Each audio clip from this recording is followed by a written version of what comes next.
আবার সে তের হাত পা অবশ হয়ে আসছে। জাঙ্কুক ওকে ছেড়ে দিয়ে অধর কামড়ে হেসে পড়ল। তেষ্টা পেয়েছিল ভীষণ, তাই তোমাকে ডাকতে এসেছিলাম।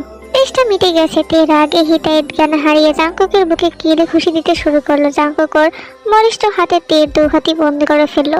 তারপর কানে কানে ফিসফিস করে বলল, তেষ্টা মেটানোর জন্য ধন্যবাদ রেড রোজ। তে চোখ বুজে ফেললো সাথে সাথে। জাঙ্কুক হেসে ওকে ছেড়ে দিয়ে বলল, জামা পাল্টে নাও, আমি আমার রুমে যাচ্ছি। আর দরজা অফ করবে না। এটা বলেই জাঙ্কুক চলে গেল। তে চোখ মেললো। এখনো ওর পুরো শরীর শিরশির করছে। কি অসভ্য বদ লোক রে বাবা। তে জামা পাল্টে হেয়ার ড্রায়ারে চুল শুকিয়ে নিল। তারপর রান্নাঘরে গেল চা বানাতে। চায়ের পানি চুলায় বসাতে পেছন থেকে জাঙ্কুক ওকে এসে চাপড়ে ধরলো। গিবাদে সে মুখ গোজে লম্বা একটা শ্বাস টেনে নিয়ে বলল, চা বানাচ্ছ? তে বিরক্ত স্বরে বলল, দেখতেই তো পাচ্ছেন, এবার ছাড়ুন, যখন তখন ধরেন কেন আমাকে?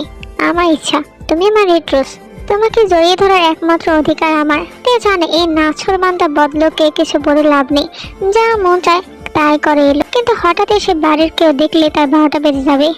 রাতের বেলা গতকালের মতো আজও জাঙ্কুকের টেক্সট এলো ওর ঘরে যাওয়ার জন্য। তে টেক্সটটা দেখেও ফিরে রাখলো। মগের মুলুক নাকি, প্রতিদিন এসব কি নাটক। তে লাইট অফ করে শুয়ে পড়লো। কিছুক্ষণ পর ওর মনে হলো ও হাওয়ায় ভাসছে। ভয়ে চিৎকার দিতে যেয়ে তার আগে একজোড়া পুরুষালী অনমনীয় অধর আঁকড়ে ধরলো ওর কোমর ঠান্ডা উষ্ঠজোড়া। তে ছটফট করতে লাগলো।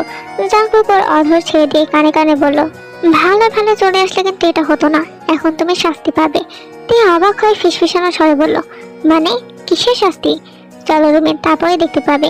জাঙ্কুক চুপি সাহেব তেকে নিয়ে চলে গেল নিজের ঘরে। বিছানার পর বসে আলমারি থেকে একটা প্যাকেট বের করে বলল, এই নাও, শাড়িটা পরো। তে অবাক হয়ে বলল, এত রাতে শাড়ি পরবো? আর শাড়িটা আমি পরতেও পারি না। আমার তোমাকে এই মুহূর্তে শাড়িতে দেখতে মন চাচ্ছে।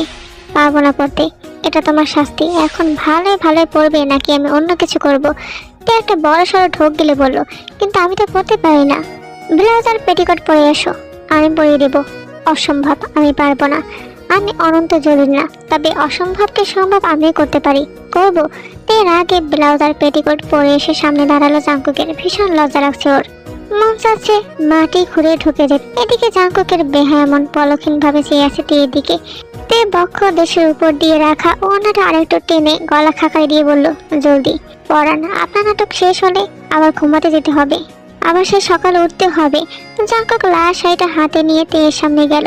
শাড়ির ভাঁজ খুলে ইউটিউবে দেখার নিয়মে পড়ে দিতে লাগলো। কুচি দেওয়ার সময় হঠাৎই বেহায়া চোখ গেল সুগভীর নাভি দেশে। এতক্ষণ অনেক কষ্টে নজর হেফাজত করলো, আর পারল না। বুকের ভেতর তোলপাড় করছে।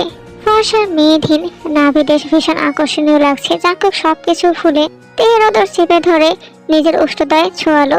জাঙ্কুকের